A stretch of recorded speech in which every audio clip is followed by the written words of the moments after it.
Well, Andy, thank you very much for joining us on the Pocket Mastermind podcast. How are you? I'm very good, and thanks for inviting me. Oh, you're welcome. So, together with Beth, you operate a company called Mindfulness, which works with organisations delivering training in cognitive behavioural therapy and mindfulness. And I'd be really interested to understand how that came about, and a bit of background on you and Beth, and how you really came to where you are now. Sure. So absolutely. So we've incorporated elements of cognitive behavioural therapy and mindfulness, and an element of creative learning as well. So Beth and I both have a background in the performing arts. I wasn't a performer. I was a stage manager. Beth is an actor, and she's a director, and she's also a playwright and author. And her specialization is mindfulness. So she's a mindfulness practitioner. My background more recently was in corporate land. So I left the theatre many years ago, primarily because I enjoyed eating. And so, it's very difficult to combine young families and working in the theatre. So I got out very lucky to have a transition through the music industry into the video games industry, and be part of the sort of ascendancy of popular gaming, interactive entertainment.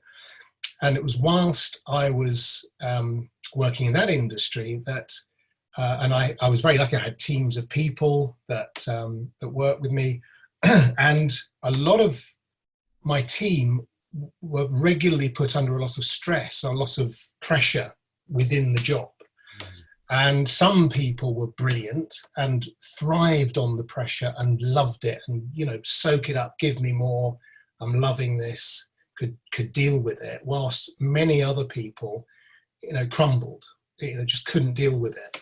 And I wanted to find a way of supporting them, to give them kind of resilience tools to help them, because they liked the job. It's just that they couldn't deal with the pockets of pressure. And I discovered through a friend of mine who's a psychotherapist, something called rational emotive behavioural therapy, which is a form of CBT. And I sort of became a fascination. I read about it, became absolutely convinced that we should all learn this. This should be taught in schools. We would simply not have the mental health challenges we have if everybody had access to those skills. And from that, I started training as a coach, and this was a number of years ago, and coaching around REBT, rational emotive behavioural therapy. So it's a form of coaching called cognitive coaching. Mm-hmm. And so I use the platform not as therapy. So we're not trying to cure people, or we're not therapists, we're not clinicians. Mm-hmm. It's about performance, and it's about helping people to be a more functioning form of themselves. In that sort of way. So it's giving people the ability to increase their performance and to maximize their potential, really. And we can all do that. Everybody has, a greater potential. And so that's where this started. So I developed my coaching within the organization that I work for. And then I went out on my own as a coach, and I met Beth, but quite by chance. And we got into the conversation about creative learning, and we got into the conversation about mindfulness. And I was fascinated by mindfulness, and so she very kindly said, "Well, I'll help you to understand more about mindfulness." And so I got a job to deliver resilience training, because I was starting to do that, teaching resilience, stress management, etc., as part of my coaching. So I do one-to-one coaching and group coaching. And I got a client who said, we'd love to do this, but what we want is something quite left field. We want it to be quite, mad and interesting and creative. And I sort of thought, so I phoned Beth and said, look, could you help me with this? And we did a workshop. We did a half-day workshop that was an amalgamation of all the stuff that I'd been doing, the stuff that Beth does, the mindfulness, etc. But within a creative way. Beth designed some fantastic exercises, and began the sort of process of you learn it and then you apply it, and you do it in a fun way, an accessible way. And it was fantastic. We got brilliant response. I was slightly dubious because I was in a corporate environment where I thought everybody's going to be very stuffy, and they just embraced it. And Beth said, trust me, they're going to love this.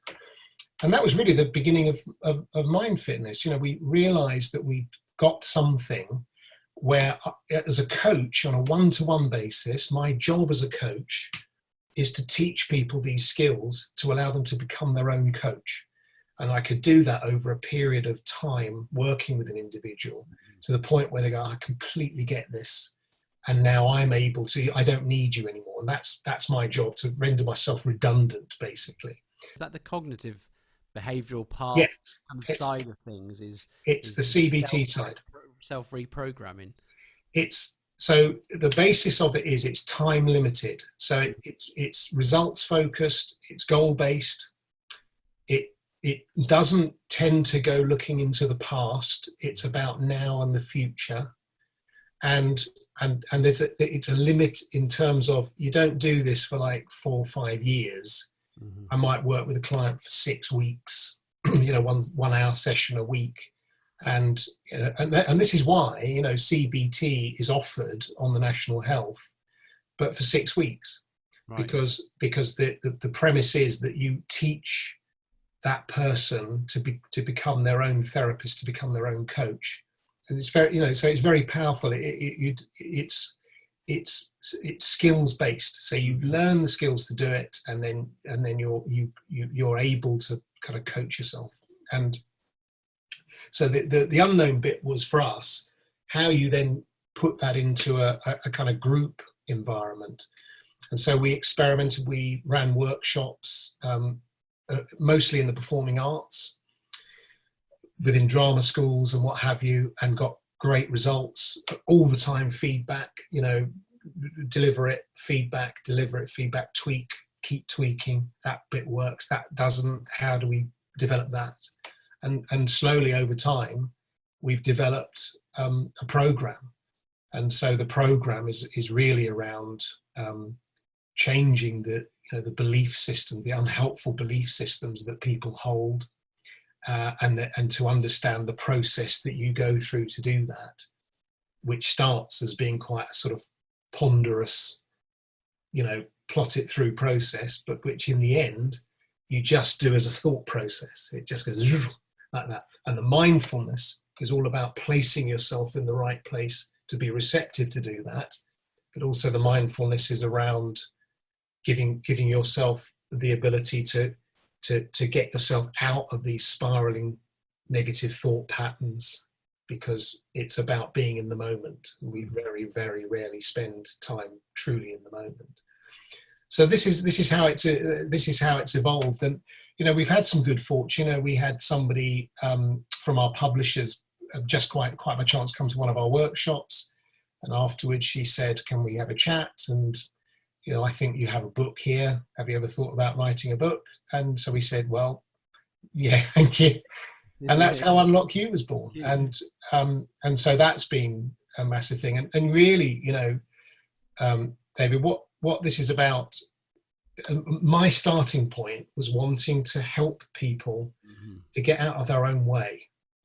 And that's really what we're all about. So, obviously it's a business and we run it as a business, and, but at the end of it, we want to find as many ways as possible to help people to develop these thinking skills that mean, you don't necessarily have to worry yourself crazy. You don't have to be the person who has the down looking, future view. You don't have to be the person, who sees the bad in everything, or you don't have to be the person who's, not feeling very happy. You can feel that little bit happier, and it's different for everyone. So that was the start of it. That's the story. That's kind of where we are now, and what our lives are all about really is trying to scale it so we can get to as many people as possible. So Unlock You is a way we're doing that. We're just about to launch next week a free app called Tembo, and that's to help people through this current horrendous situation. And so that's another way of getting out there. We've got a lot of people we're involved with who equally have this passion to share this information. And so, we've just got this wonderful sort of group of people who work tirelessly to sort of get it out there and bring as many people into the fold as possible. And that's kind of bring us up to where we are today. Wow. I think it's fascinating, and a subject that I'm hugely interested in. I've always been hugely interested in human behaviour and understanding that, and I've kind of tried to unravel how people think and how I think myself. So this kind of thing is fascinating, and the book, again, just for anybody who has missed it already, I think it is designed to, I think as it says inside the book, get you out of your own way. Yeah.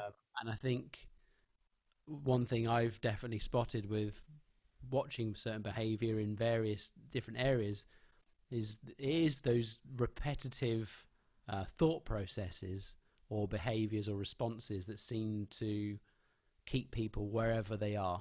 I see quite a lot on when you watch documentaries and those kind of things, where particularly involving police and crime and those kind of things, you tend to see a very loud, violent response from the people who are being arrested, and quite consistently, and there's a clear behaviour cycle.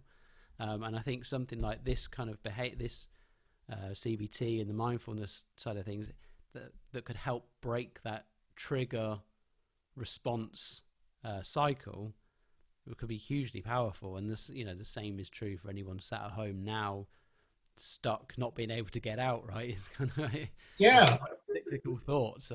Totally. So the premise of this is around sort of this notion of rumination. We can drive ourselves, crazy with our thoughts, and our thoughts we think of as true, they're reality. So you could be thinking about all the times you've let yourself down on other people and beat yourself up over it, and if only I'd done this, or hadn't said that, or if only and then comes the spiraling self-damning, you're a fool, you're an idiot, you're not smart enough, you're not good looking enough, you're useless. And this, we can be far harsher to ourselves than we would dream of ever being with anyone else, and on the other end of it is the forward projection, the worrying about the future. And obviously at the moment there's going to be a lot of that going on. What does my future look like? What does the future hold? For most of us, we don't know. It's not a known quantity. But what we do is we manufacture the movers in our head to say, well, it's going to be, this is going to happen. And so that becomes the reality. And that's the thing we cling on to then to worry us. I work with a really fascinating guy. I do a lot of training around mental health first aid. I'm an instructor for Mental Health First Aid England, with one of the hats within Mindfulness.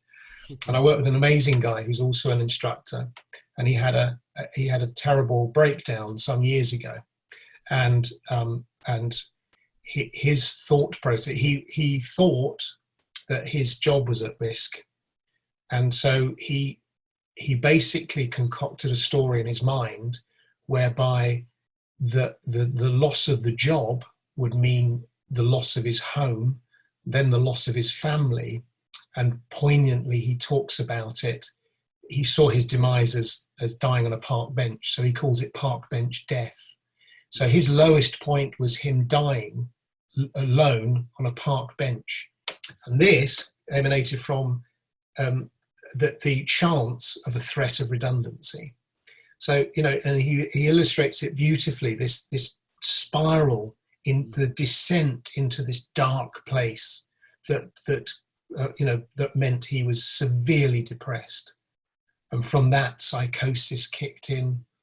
And so he had psychotic episodes. He thought he was going to be verbal. So the point being that what he says today is if he had the skills he's now learned through CBT, that would never have happened to him. He's absolutely convinced. I think it's fascinating that he became very, very ill. He was a very, very ill man. And it was preventable if he were to have had the skills that ultimately, by going to some very eminent psychotherapists, they taught him those skills, and now he's well. So this thing we've got in our heads, we regard our thoughts as real, and they're not. I mean, they can be, but they're most often not. They're just our concocted movies. Yeah, and something I've always found quite interesting is the autonomic response. The body doesn't actually know the difference between an imagined thing and a real thing. So you can literally make yourself ill. The dying of a broken heart is a true thing. You can actually effectively commit suicide through thought. Thoughts are very, very powerful, and I think we're not given the tools at school, which we should be, I think, to be able to manage our emotions and our thoughts, I think we'd be a much happier society, and probably a more friendly one if we were given those skills, because we'd probably be more trusting for a start, I think. But one question I have, so I'm not an expert on how CBT works. Is there a way you could describe some of the methods in which you kind of interrupt those cyclical thought processes?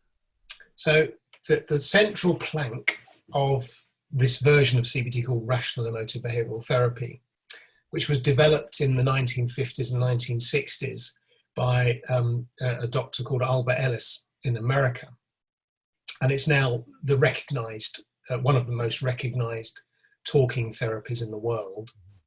So he developed this ABC model that is used to develop the ability to recognize the unhealthy and unhelpful thoughts that we have, our beliefs, and reframe those beliefs into more helpful beliefs, which in turn reframes the unhealthy negative emotions that we have, anger, jealousy, envy, depression, etc., into what he terms as healthy negative emotions. So what is good about it, it doesn't try and get rid of your emotions. That's what you just don't want, is to sort of go, it's la la land. This is not about it. What REBT is about is facing the adversity.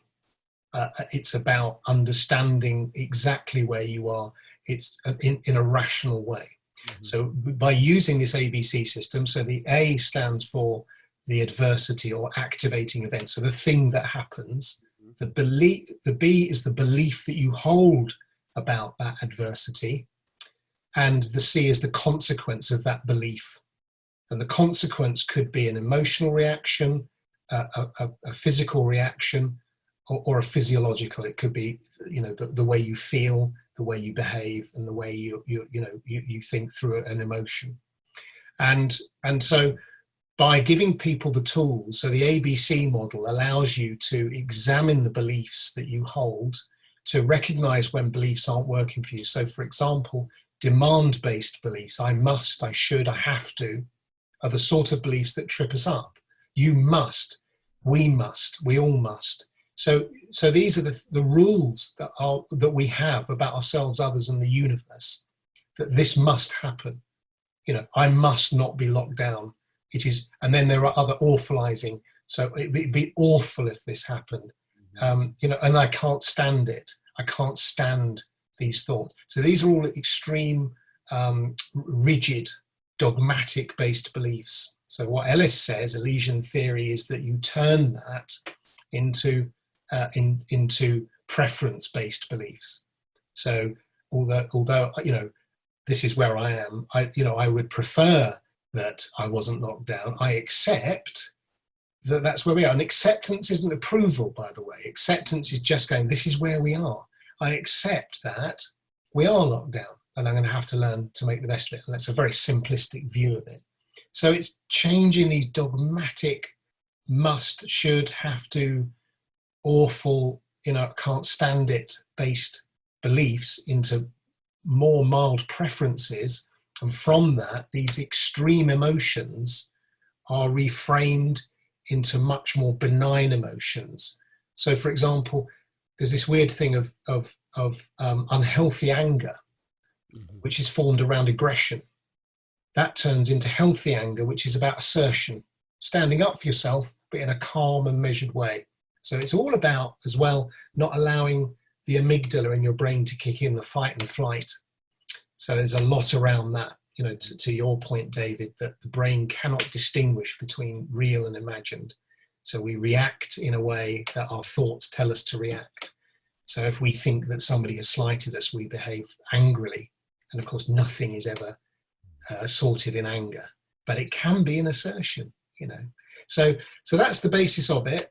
That's a very potted view of it, but the central plank, as I say, is the ABC, and there's a process around it called disputing, where you examine those beliefs. How does it help you? And there's a question you ask yourself: would you teach that belief to someone else? If you have children, would you teach that belief to someone else? And that's normally the moment you go, hell no. So why carry it yourself? It's a very powerful question, but then one you have to ask yourself. So it gives you the ability to almost, in a spiritual terms, they talk about detaching from, you're not the body or the mind kind of thing, and it's giving you the skills to almost be able to see yourself from a third person kind of perspective, I guess, and watch your thought processes. Is that what's kind of happening? Well, yeah. So it's a lot of it is about self-awareness. It's a lot of it is about self-compassion, being kind to yourself, and it's about developing a more flexible view of yourself and others and the world, really. And it can help trivial things. I'll give you an example. I've had a lifelong fear of wasps, and I've had it since I was a child. And that's the point, that a lot of the beliefs that we hold were embedded when we were children, and we still carry them around. So here I am in, many, many years later, faffing around in the garden, wasps. I'm running around, people are going, sit down, for goodness sake, it's a wasp. But to me, that wasp is threat. It's, my brain basically kicks in the fight and flight mechanism, and I have very little control over the fact that I have to get up and run away. And so I've trained myself to deal with it. And so now, I must not get stung by a wasp is the belief that I held. It'd be awful. I couldn't stand getting stung by a wasp. Now, what I do know is, because I have been stung by a wasp when I was a child, that I don't have any allergies to wasp stings. So I don't risk an anaphylactic shock or anything like that. So it's purely irrational. It's an irrational fear. So I now have a belief, which is I would prefer not to get stung by a wasp, but I accept that if I do, it will be momentary discomfort and life will move on. And acceptance isn't approval. I won't approve of getting stung. I don't want to, but I accept that it's going. So over time, and by practicing, and this is the big part of this that I haven't talked about, which is neuroplasticity. I'm making new neural pathways. So every time I practice that in the summer, when a wasp comes up, I practice my new belief, which is I prefer, and the wasp is there, and my, every sinew in my body is going, run, you fool, it's a wasp. And I'm going, I would prefer not to get stung by a wasp, And slowly over time, I've developed a new neural pathway, which is my preference-based pathway, and my demand-based pathway is lessening and reducing. The point is that if I ever let myself go back to that old neural pathway, it would grow again. So everything about this is based on evidenced by neuroscience. So what we know now is that, in terms of mindfulness, all of that can be fully evidenced now by, modern neuroscience.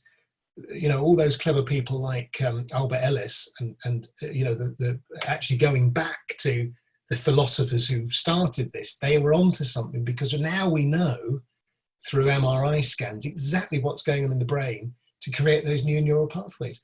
Neuroplasticity is probably something that was discovered 20 years ago. It's very modern, but now we know why. So there is a rational reason why you can change the way you think to something that's much more helpful, that serves your purpose, that serves your life better, and we can all do it. I'm saying most people have the ability to do it. Just takes it's repetition, I suppose. Yeah, it's practice. You have to, and that's the point, that when another example, when I was training, the professor I trained under, I confided in him that I had an aversion to queuing.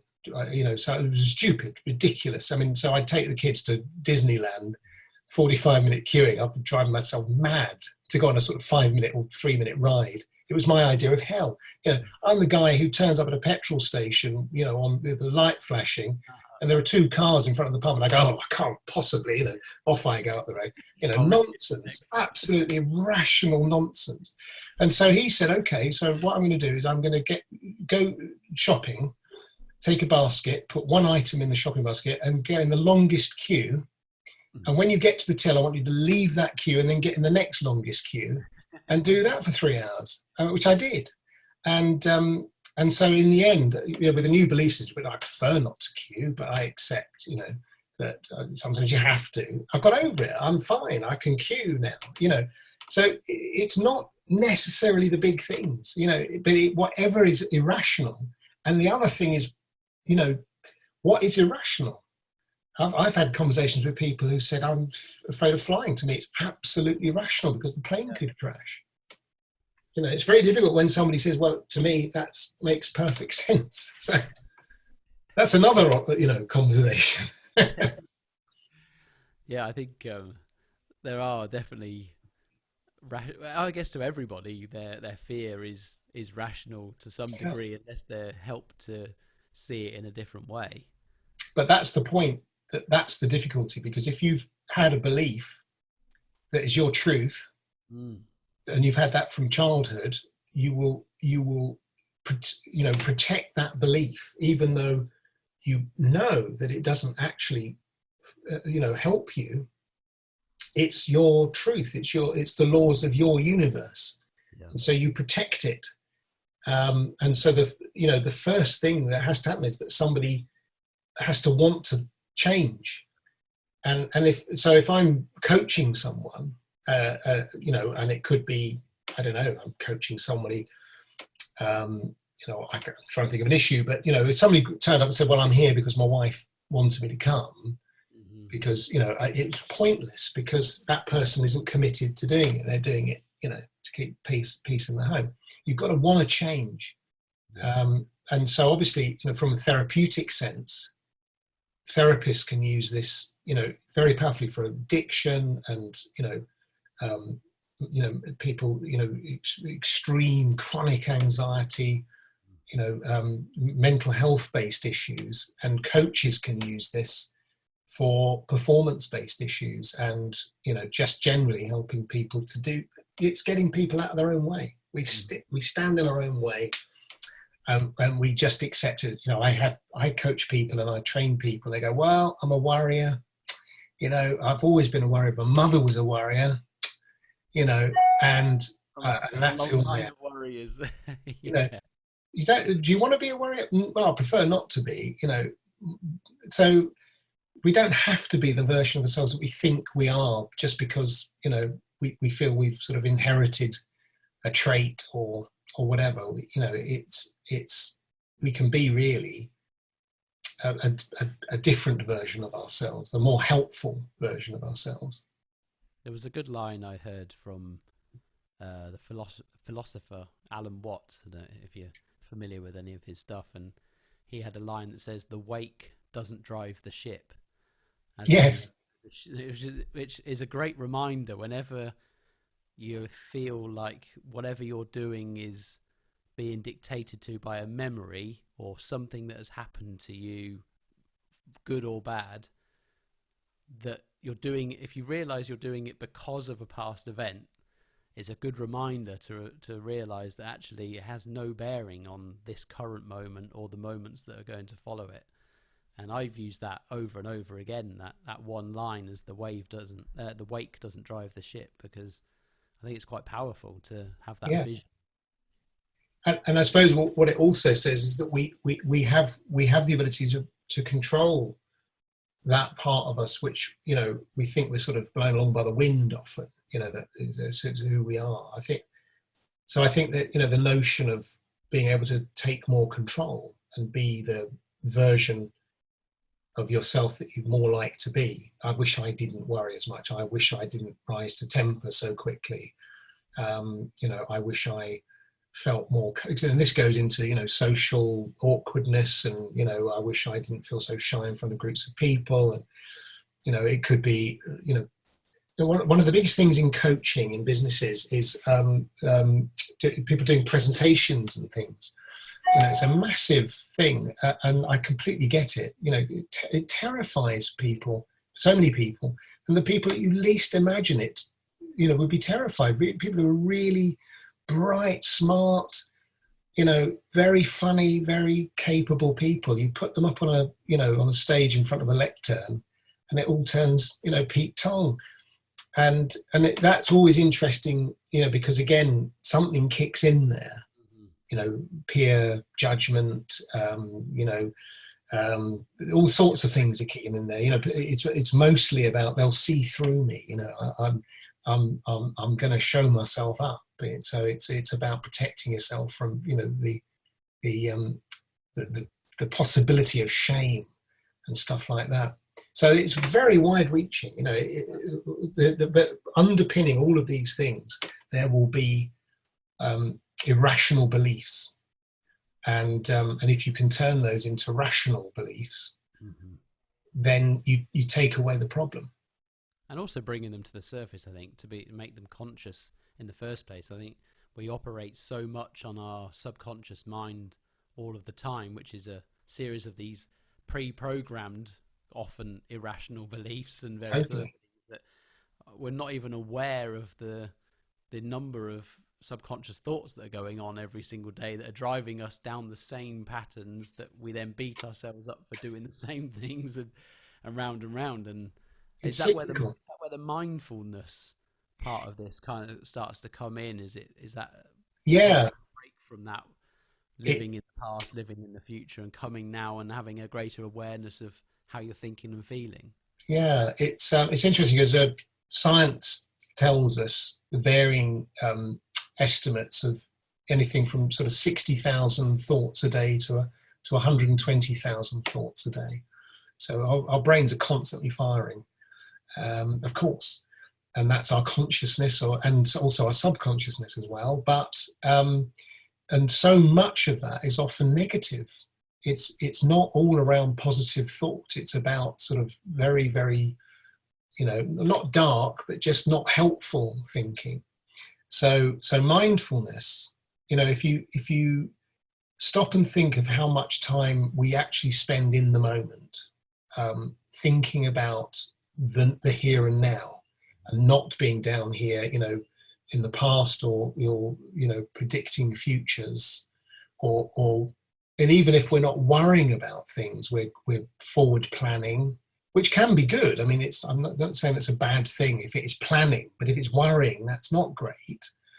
And mindfulness anchors us to the present moment. And it's really difficult to do in terms of practicing it, because your brain will naturally start to wander. So, we use exercises of, just anchoring on your breath, being aware of your breathing. And suddenly your brain's going, oh yeah, I've got to go and do the shop. Tesco's opens at 8, does it? Oh dear, and then you go, oh no, bring it back. Breathing. So what's some of the movies? Netflix. What was I watching? And off we go again. And with practice, you can learn to spend more time in the present moment, but it's very difficult to do. There are masters, obviously, of mindfulness that, it's very, spiritual masters of mindfulness who are, have incredible powers. But actually, for most of us, it just helps almost instantly. And so, for example, when the fight and flight response kicks in, you've got instant release of chemicals like cortisol and adrenaline, and it's the adrenaline makes us run faster and leap over hedges in times of danger. But what's amazing about mindfulness, that just by practicing a simple mindfulness exercise, when that fight and flight has been kicked in, is that the cortisol levels drop away so quickly when you have the ability to just concentrate on the here and now. It's extraordinary. So, and now, of course, again, neuroscience gives us the ability, scientists the ability to monitor this, so they can see exactly what's going on in the brain and the levels of firing and what have you. So what we know now is that this ancient practice that the Buddhists gave us, is absolutely anchored in science. It absolutely works. And there are very simple, like in the book, we've got some very simple exercises. There's one I give people who have anxiety around public speaking, and the worst moment for a lot of people is just the moment where they go, and here's David now with next year's quarterly review, and that's the moment where it all goes Pete Tong. So I give them a very simple exercise called now, which is notice something in the room. It could be anything. Observe and really look at it and wonder, well, how did that get made? Who designed it? That is amazing. And in that moment, you're just concentrating on that. Everything is going back to a steadier state, and it's a very quick way to get yourself back into, out of the fight and flight. Because the moment you're in the fight and flight, the thought processes are not going to the prefrontal cortex, your thinking brain.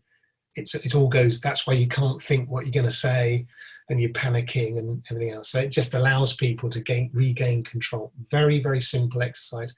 Anyone really can do that almost in an instant and get better at doing that. So this stuff works, and science tells us it works. And if everybody had these skills, how much better will we be, Definitely. I kind of started meditating about almost 12 months to the day, most mornings, and the difference that it makes is unbelievable. Like you say, very difficult to keep centered on not very much because the brain does wander around with all sorts of stuff, and you have to keep bringing it back. But I think what it gives you then is the skills, not just during that 20 minutes or whatever in the morning, it's at other points during the day. It's the separation that I think that I find it provides, that you're able to observe a bit better things that are happening, rather than it being coming at you and happening to you. You're able to see events, I feel, and make a better choice of your response in that time. Yeah, I think it improves that level of focus. So I think it does quite a lot of things. I think it helps us to communicate better, to be more present, active listening. So, again, when somebody's talking, don't you, when you're talking to somebody and they're not listening, you know, Yes, it, fiddling yeah, around with one of these yeah, things. yeah, and it's instant. And even if they're not doing that, if the eyes don't lie, you know, they're not present, they're not listening. And if you said, just repeat what I just said, they go, oh, I heard it. You said something like, you know, and again, many of us are guilty of that, you know. But I think things, you know, doing mindfulness and having that um, that discipline, and just because it is a lovely way to start the day. I mean, I think it's a great way to set off on your day Mm-hmm. with just having had that focus. I think it's energizing, and it puts you in the right frame of mind, and the right, you know, the right attitude almost. But it's really odd, you know, because mindfulness is still rather sniffily kind of regarded by, you know, by a lot of corporate life. It's changing, but you have to be very careful the way you position it, because otherwise it's all, oh, it's a bit tree huggy, isn't it? And isn't it a bit, you know, it's all a bit, you know, and of course, you know, if people could embrace it as a scientifically validated tool to increase your performance, that's the premise, isn't it? But if it's seen as being a sort of flaky, you know, it's all sitting around, you know, ringing bells and all this sort of stuff.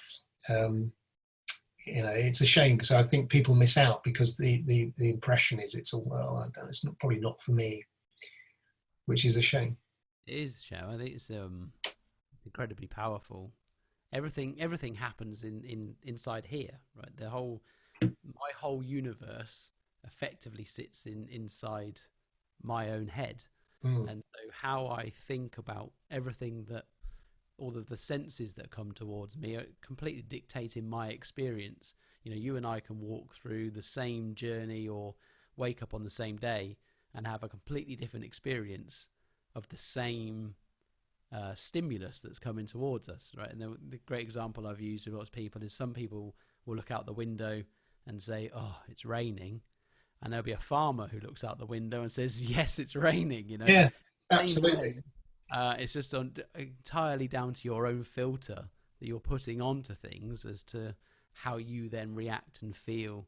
And, you know, the skills in something like this is exactly what people need. And I think the fact that it's, you know, short, little, small exercises, you know, 10 minutes a day, I think it's manageable for people to be able to work with by themselves and get the benefits from doing this kind of thing.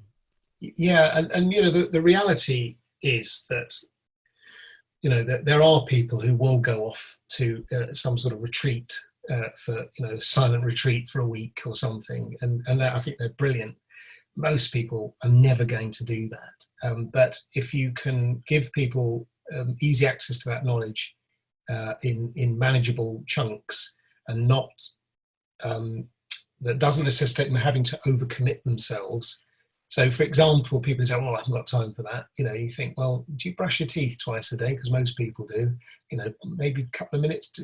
That's 4 minutes a day that you brush your teeth. I bet you do that every day, but you haven't got time to, you know, do 5 minutes of mindfulness. You know, so I think it's about how you choose to allocate your time, and what you regard as important.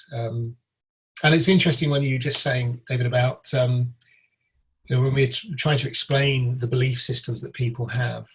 Ellis, there's an exercise called the 100-person rule, and it's a brilliant way of illustrating how everybody has their own belief system.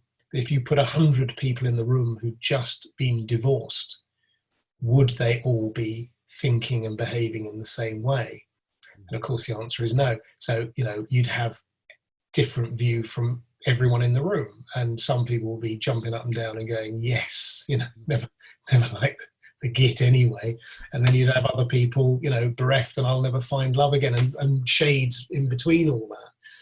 And we also give an example. Years ago, I was working for a company that announced a very sizable downsizing operation. So there was going to be redundancies. 10% of the workforce was going to be made redundant. And we're all called into the canteen, and a very sort of grave speech from the president of the company. And I'll never forget it, because no one at that point knew whether their job was safe, at risk or safe. Yet the different reactions throughout the room were, there was people sobbing, I'm not going to be able to pay the mortgage, and people starting to go down the park bench death route, and other people going, brilliant, pay off, new job, go traveling. That's it. You're right. In here is our universe, our world, and that's our truth. And I think that's why, that's where intolerance comes in, because we assume that everybody will think the same way as we do, and we're aghast when people don't. And we put great store on the values that we hold, integrity, honesty, politeness, whatever that is, etiquette, are all parts of this that we hold dearly. I do, we all do. We all have a value set, and we're shocked when people don't apply it. How dare you not apply my value set? And so we get angry with those people, but we can't control those people. We have no control over that. So why bother to get angry about it? Which doesn't mean you let the world go to hell in a handcart, but choose your battles. Yeah, and I think it might be Steve Peters who talked a bit about that in the chimp paradox as well, around you end up upset and angry because things haven't turned out the way you expected them to. There's no reason why they should have gone that way, other than you drew a picture in your head of the expectation of how a particular event was going to happen, and somebody else had their own, and it went the other way. And you end up torturing yourself over something. Because you've said that is the truth. That is the truth. I think within REBT, which is based, of course, on rational thought. So why do things happen? And so the people who say it's unfair that this has happened. Why has this happened to me? It's awful that this has happened to me. Why is it always me? It's you, because at that point, all the conditions were in place to make it happen. That's it. It's not you. The conditions were in place to make it happen. That's just logic. It's rational. That's it.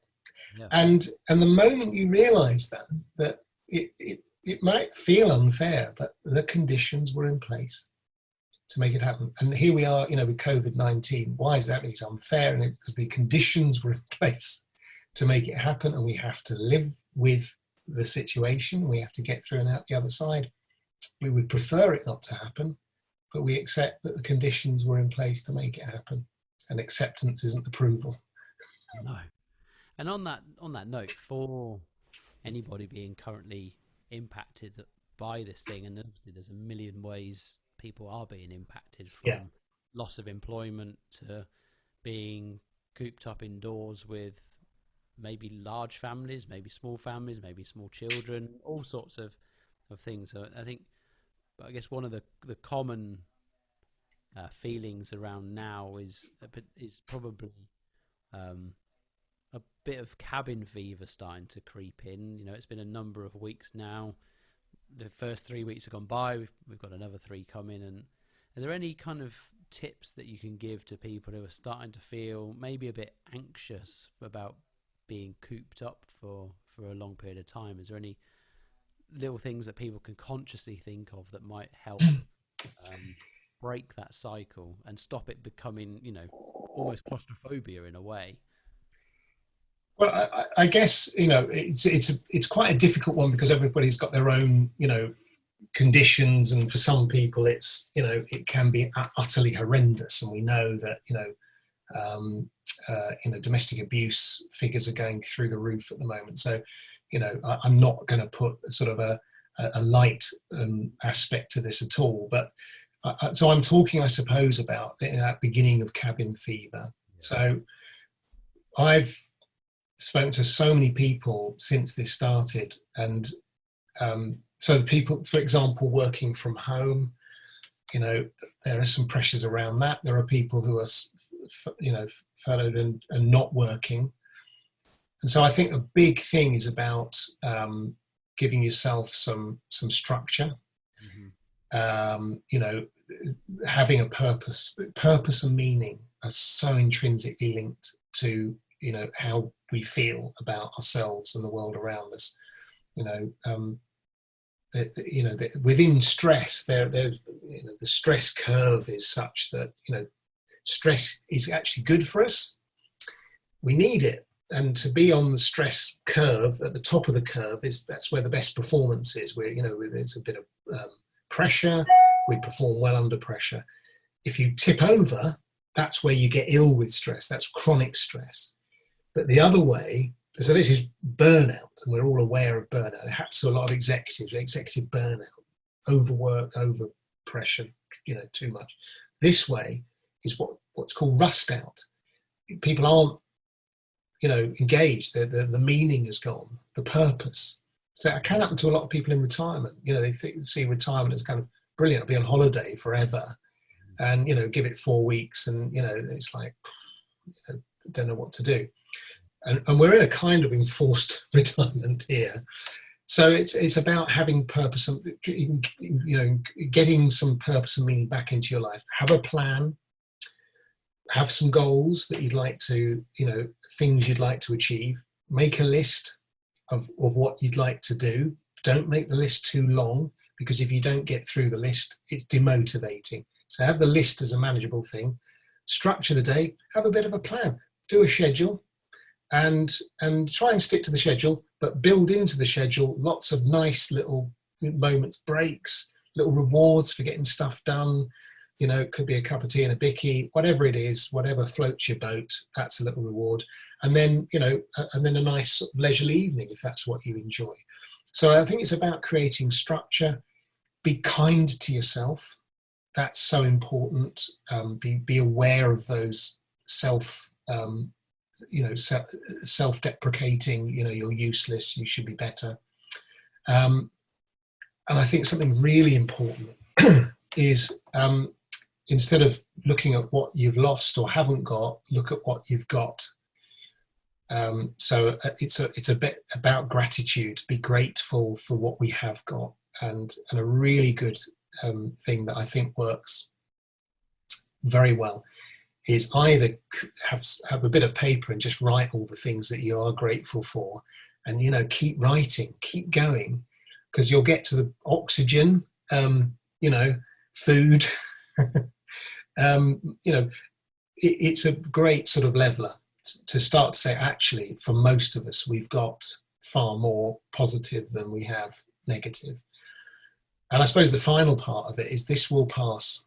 This is not forever. This will pass. And so, what, we can stand it, and it isn't, for most of us, it isn't awful. It's not very nice. It's not very pleasant, but for most of us, it's an inconvenience. For many of us, that we do have worries. There are job worries, there are business worries. Absolutely accept that. But it's about not torturing ourselves with views of the future that will put us into that spiral down to park bench death. Fight that. Really good advice. Just going to jump in. I think this has been, the lockdown has been really beneficial to my train of thought, because just about everything that I had planned for the year has been taken away. And it started early on. I was supposed to go to Las Vegas with work in March. Never been to Vegas in my life. I was getting to go on a work trip, couldn't wait to go, got cancelled. And my initial reaction was that of frustration and it's not fair. And then you kind of have to, the more serious it got and the more totally out of our control it is, your brain then has to start rethinking it and going, hang on a minute, you're just not getting to go to Las Vegas, by the way. That's the problem.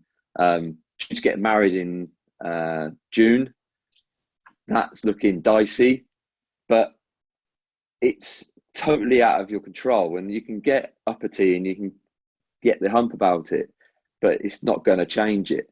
And so what it's done for me is really taught me to rethink everything. If I don't get married this year, we will get married next year.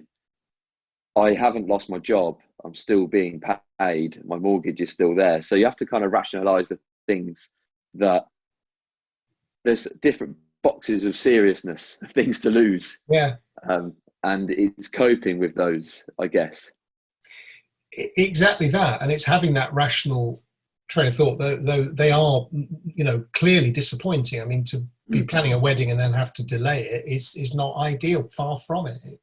To be having a trip to Vegas is not great. But the point is that it's not awful. No.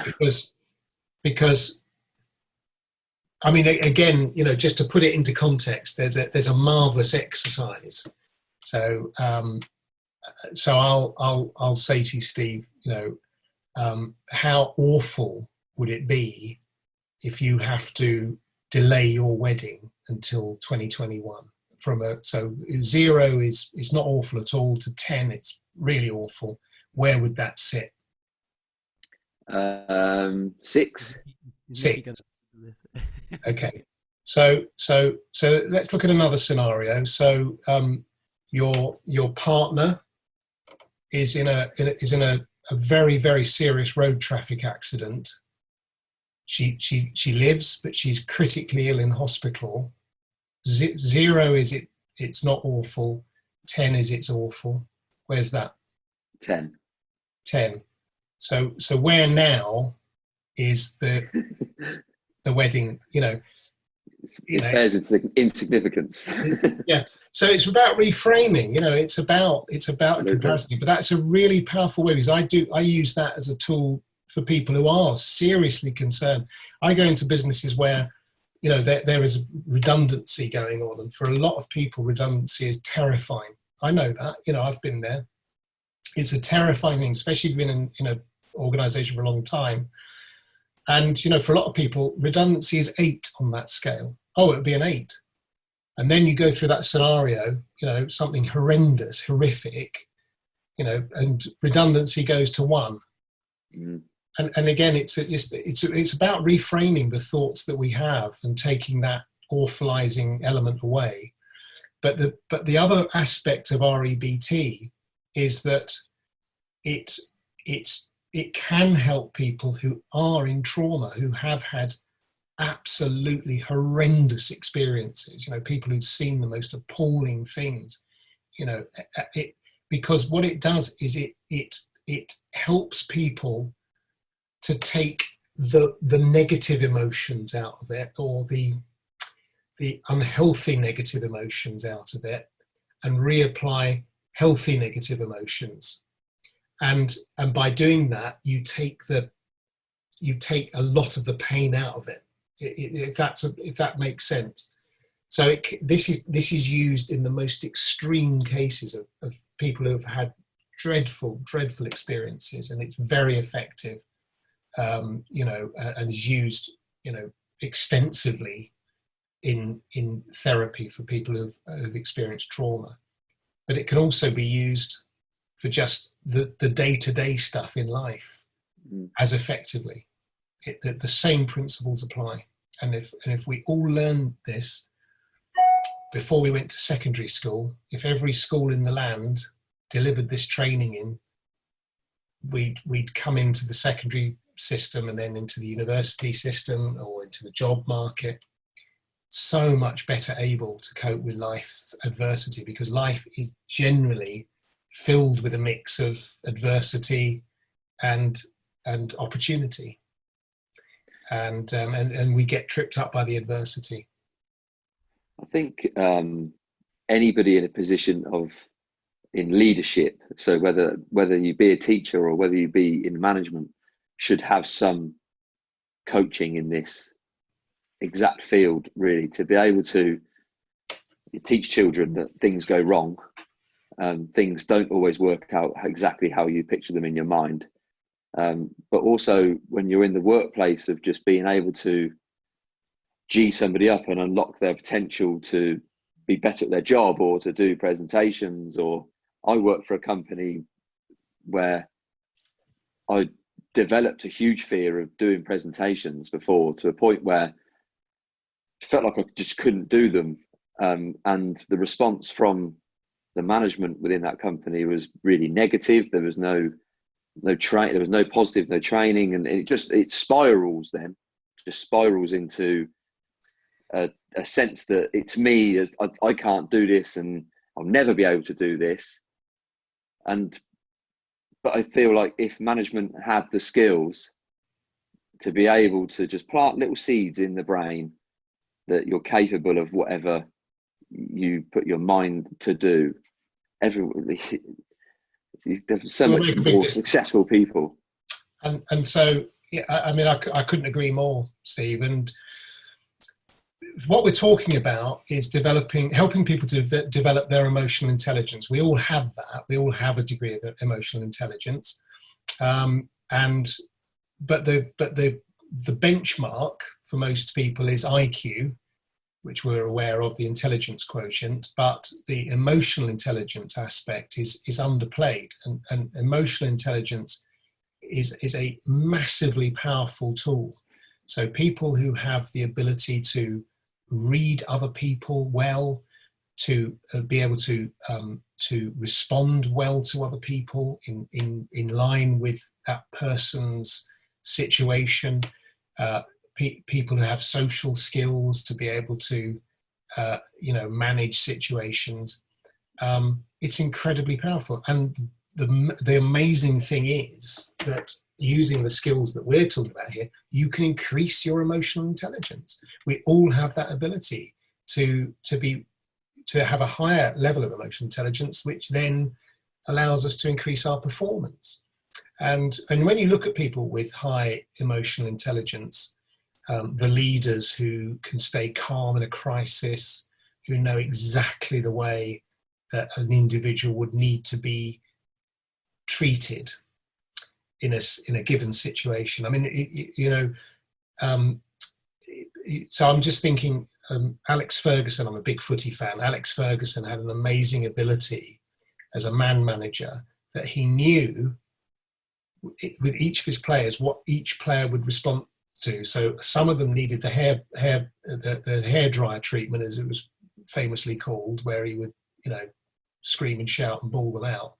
And then other players needed an arm around the shoulder and gentle encouragement. And he knew instinctively how to draw the best out of each player, because he has incredibly high emotional intelligence. Mm.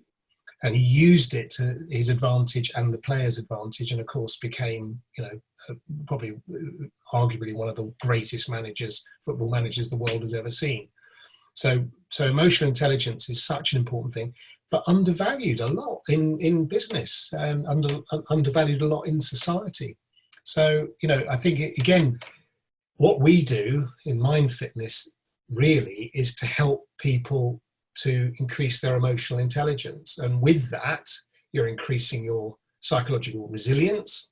And with that, you're giving yourself the ability to reduce that propensity to buckle, and feel that element of unhealthy stress, moving over the stress curve into the sort of chronic stress area. And everything just starts to fall into place. And as I say, you give year 6 children some of those skills, and you develop those skills through their secondary education. By the time they get to university, they are very resilient. They've got a very high level of emotional intelligence. And then you take those people out into the workplace, and you've got the sort of incubator for management or whatever. And would we have the mental health crisis that we have in the developed world if we were doing that? Because we have a mental health crisis, and we drive it as a society because we show young people, body images of what good looks like, and so we're all going, oh my god, I don't have a six-pack like that, oh my god, look, my legs are fat, you know, oh, my bum's too big, or you know, I'm not beautiful, I'm ugly compared to these people. And we show people what life should be like, and look at the size of that person's house, because we're a celebrity culture, and the celebrities put this false image of what their world is like really, and we aspire to it, and our young people are aspiring to this, and suddenly we're not good enough, and we're rubbish, and we're not pretty enough, we're not good looking enough, we're not smart enough, we're not, you know, and slowly we're going down that spiral of negative self-talk, and it would just, and that's why I do what I do, and we do what we do, because if I can get one person to go, oh blimey, that's amazing, yes, I can use this, you know, it's the beginning of a journey that somebody's going on, that means they don't have to feel that level of horrible negative stress, they don't have to feel angry and upset, and you know, I'm not saying they're never going to feel emotion, of course they are, but they'll feel healthier negative emotions rather than unhealthy negative emotions. Yes, something that I think Steve and I are both very passionate about. We've both been through various experiences of that which have all been effectively self-inflicted, I guess, is probably the best way of putting it.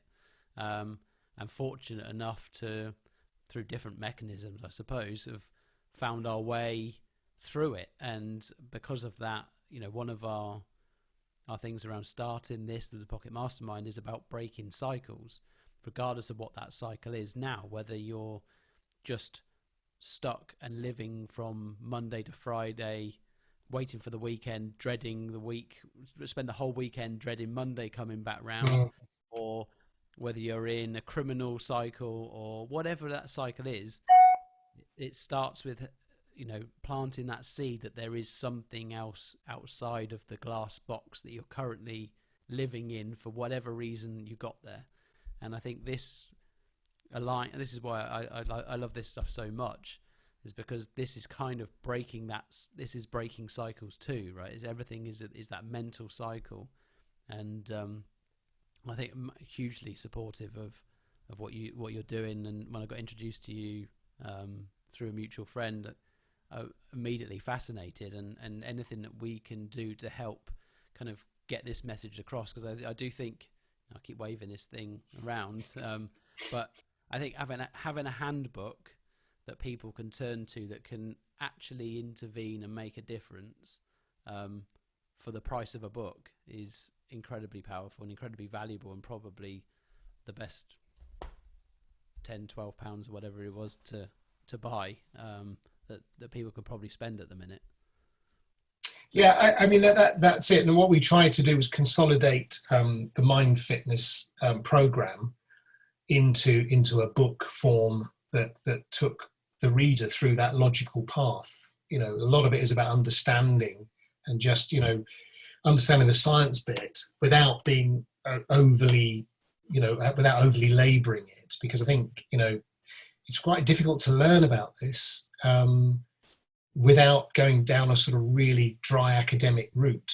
And so what we tried to do was make it more accessible, but also just give people the resources. So there's a lot of stuff in Unlock You around source. So it's an academic book in the sense that we've got, you know, very clear sources in there. So the references are all there to take people to academia if they want to go there. So it's a great, you know, I think for some people they'll read it and they go, yeah, you know, so I might, you know, start to do some mindfulness, or I might sort of start to get better at running an ABC on this particular thing, and you know, whereas other people will go down a very long life journey of learning more about this, and to, you know, to really become masters almost at it. And for some people, you know, they'll be likely interested and move on, and you know, it's whichever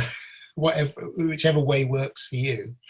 But what is great, and I mean, you know, one of the things about the book, when we wrote it, we didn't kind of know we sort of had an idea in our head with the audience, and the publisher quite late on said, we think this is going to be a business book. So that's what it is. It's catalogued as a business book. And then, it's also sold in countries that I'm staggered about, so that it's had very good sales in Southeast Asia, for example, which is kind of a surprise. It's sold incredibly well in Canada.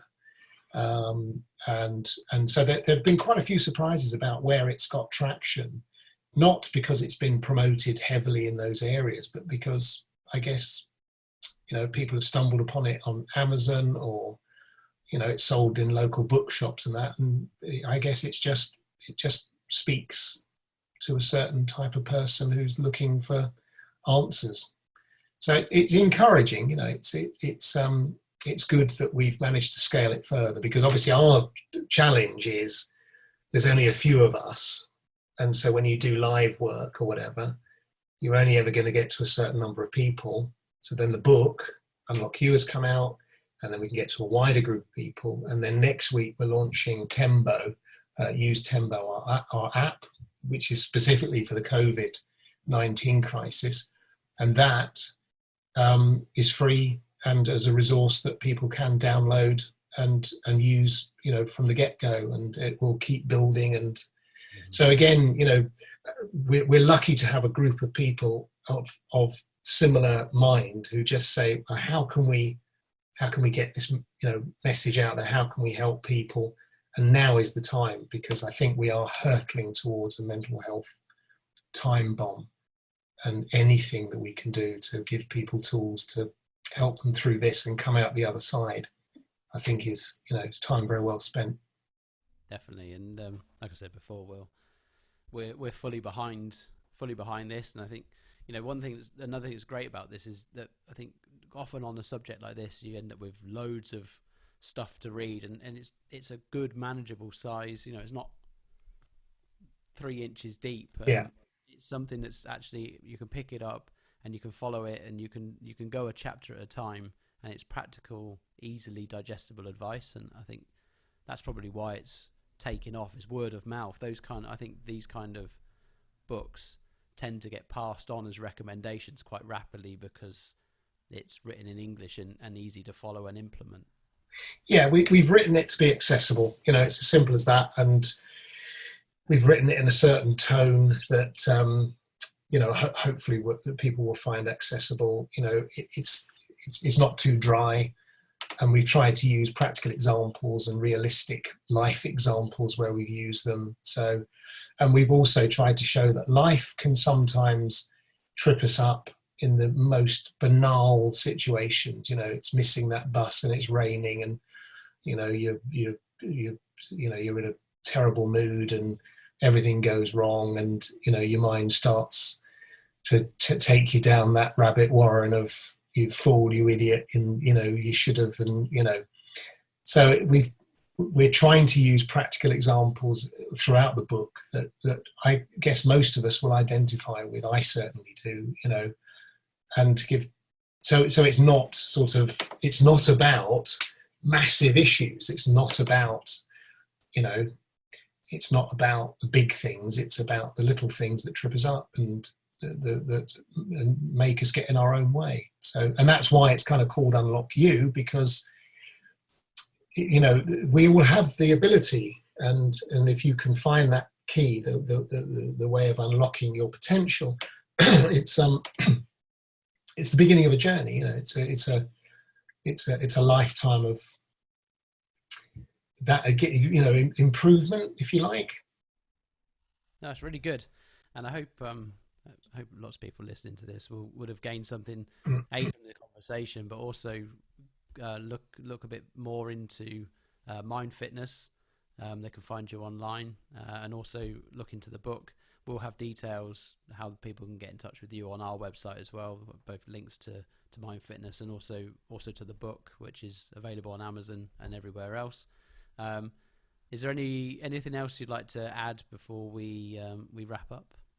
No, all I'd say really is, these are very challenging times, and I think it's such an important thing to be kind to ourselves and understand that we are going through difficult a difficult period, and self-compassion.